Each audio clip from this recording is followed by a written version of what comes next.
9월 3일 목요일 오늘의 기도로 큐티 시작합니다. 하나님, 가정, 직장, 학교, 사회 등의 일에 짓눌려 이를 통해 이루실 하나님의 뜻을 바라보지 못한 것을 회개합니다. 가혹해 보이는 현실의 멍에 주저앉지 않고 완전하신 하나님의 계획에 묵묵히 순종하게 하소서. 제 짐을 함께 지시는 주님께 나아가 참 쉼을 얻게 하소서. 예수님의 이름으로 기도드립니다. 아멘. 주님이 정하신 때까지 멍에를 메고 섬기라. 오늘의 찬송, 새 찬송가 366장 어두운 내 눈 밝히사 찬양의 가사를 함께 읽습니다. 어두운 내 눈 밝히사 진리를 보게 하소서. 진리의 열쇠 내게 주사 참빛을 찾게 하소서. 깊으신 뜻을 알고자 엎드려 기다리오니 내 눈을 뜨게 하소서. 성령이여. 막혀진 내 귀 여시사 주님의 귀한 음성을 이 귀로 밝히 들을 때 내 기쁨 한량 없겠네. 깊으신 뜻을 알고자 엎드려 기다리오니 내 귀를 열어주소서. 성령이여. 아멘. 에레미야 27장 1절에서 11절 말씀.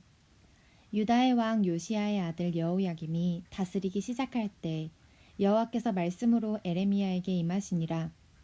여호와께서 이와 같이 내게 말씀하시되 너는 줄과 멍에를 만들어 내 목에 걸고 유다의 왕 시드기야를 보러 예루살렘에 온 사신들의 손에도 그것을 주어 에돔의 왕과 모압의 왕과 암몬 자손의 왕과 두로의 왕과 시돈의 왕에게 보내며 그들에게 명령하여 그들의 주에게 말하게 하기를 만군의 여호와 이스라엘의 하나님께서 이와 같이 말씀하시되 너희는 너희의 주에게 이같이 전하라. 나는 내 큰 능력과 나의 쳐든 팔로 땅과 지상에 있는 사람과 짐승들을 만들고 내가 보기에 옳은 사람에게 그것을 주었노라. 이제 내가 이 모든 땅을 내 종 바벨론의 왕 느부갓네살의 손에 주고 또 들짐승들을 그에게 주어서 섬기게 하였나니 모든 나라가 그와 그의 아들과 손자를 그 땅에 기한이 이르기까지 섬기리라.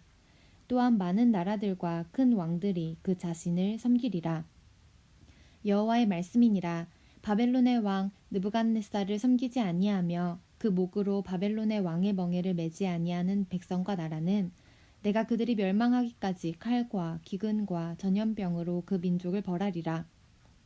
너희는 너희 선지자나 복술가나 꿈꾸는 자나 술사나 요술자가 이르기를 너희가 바벨론의 왕을 섬기게 되지 아니하리라 하여도 너희는 듣지 말라. 그들은 너희에게 거짓을 예언하여 너희가 너희 땅에서 멀리 떠나게 하며 또 내가 너희를 몰아내게 하며 너희를 멸망하게 하느니라.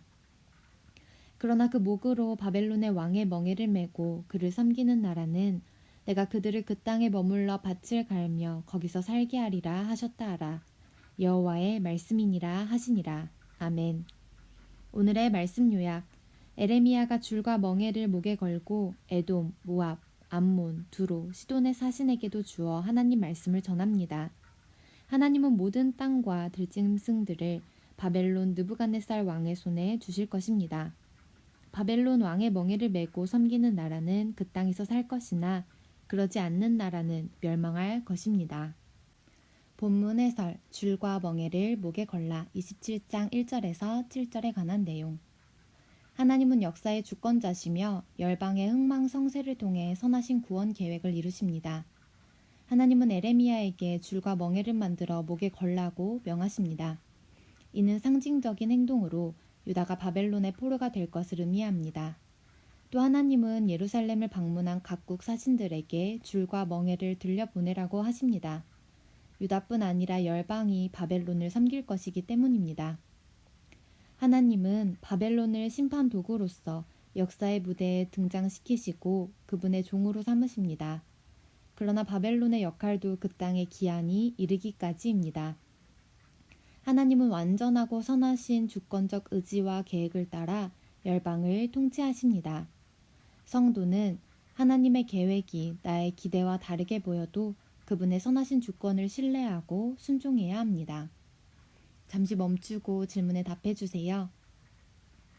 하나님이 에레미야에게 줄과 멍에를 목에 걸라고 명하신 이유는 무엇이었나요? 위에서 세 번째 줄. 이는 상징적인 행동으로 유다가 바벨론의 포로가 될 것을 의미했습니다. 하나님이 선하신 주권으로 내게 명하시는 일은 무엇인가요? 우리 각자의 삶을 통해 마음의 감동을 통해 깨닫게 하신 일들을 귀 기울여 보고 하나님 앞에 순종함으로 나아가시길 축복합니다. 바벨론 왕의 멍에를 메라 27장 8절에서 11절에 관한 내용. 하나님 백성이 이방 왕을 섬기는 것은 굴욕적인 일입니다. 그러나 하나님이 세우신 심판의 도구 앞에 겸손히 순종하는 것이 지혜입니다.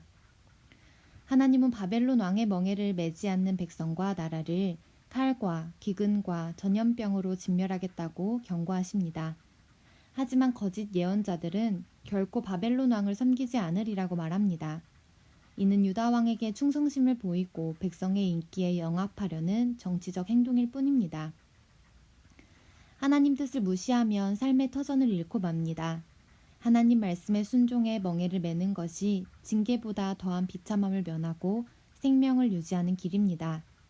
거짓 선지자나 이단의 가르침은 달콤해 보이나 그 결과는 멸망입니다.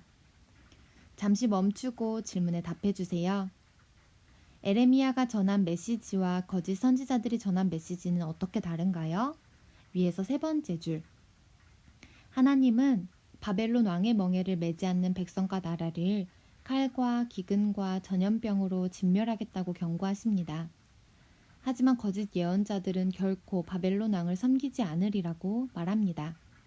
이는 유다 왕에게 충성심을 보이고 백성의 인기에 영합하려는 정치적 행동일 뿐이었습니다. 하나님 뜻을 거스르지 않고 매야 할 멍에가 있다면 무엇이 있을까요? 우리의 삶을 돌아보며 이 질문에 답해 주세요. 묵상 에세이 삶에서 가장 소중한 가치 지금 선택해야 할 것들 김형준 작은 시골 교회에서 목회하는 목사님 이야기입니다. 그분의 5학년 딸이 과제를 가져왔습니다. 자신을 포함해서 함께 여행 가고 싶은 사람을 10명 적어보세요. 그 사람들이 모두 물에 빠졌고 한 명만 구조해야 한다면 누구를 구조하겠어요? 딸은 한 명씩 이름을 지웠습니다. 5명의 자기 가족이 남게 되자 가장 먼저 자신을 포기했습니다. 그 다음은 수영을 잘하는 엄마, 그리고 남동생, 여동생을 차례로 포기하고 마지막으로 아빠를 살렸습니다. 그러면서 딸은 말했습니다. 아빠는 하나님 말씀을 전해야 하잖아요. 하나님 말씀은 생명을 살리잖아요. 순간 목사님은 망치로 뒤통수를 맞은 것 같았습니다. 당시 시골교회 목회를 하면서 많은 고민으로 인해 탈진한 상황이었습니다.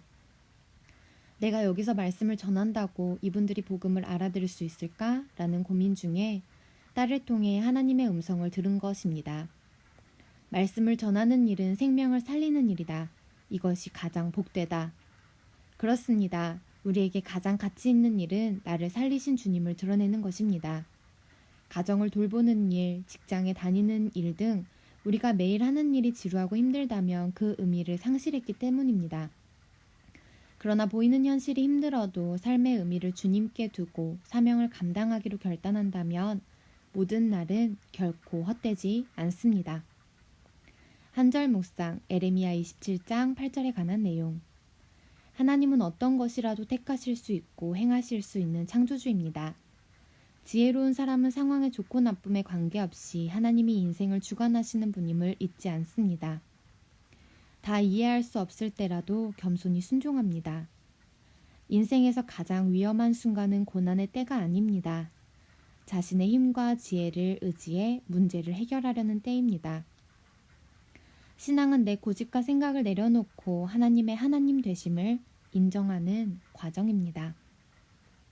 하나님께 드리는 복종을 방해하는 마귀의 모든 제안을 신중하고 확고하게 대적하라. 매튜 헨리. 오늘의 기도 드립니다. 하나님, 가정, 직장, 학교, 사회 등의 일에 짓눌려 이를 통해 이루실 하나님의 뜻을 바라보지 못한 것을 회개합니다. 가혹해 보이는 현실의 멍에에 주저앉지 않고 완전하신 하나님의 계획에 묵묵히 순종하게 하소서. 제 짐을 함께 지시는 주님께 나아가 참 쉼을 얻게 하소서. 예수님의 이름으로 기도드립니다. 아멘. 우리의 삶의 모든 순간이 하나님의 뜻을 이루어드리는 그런 발걸음이기를 소망합니다. 오늘도 함께 하시는 주님을 의지하며 기쁨으로 나아가시길 축복합니다. 오늘의 큐티를 마칩니다. 감사합니다.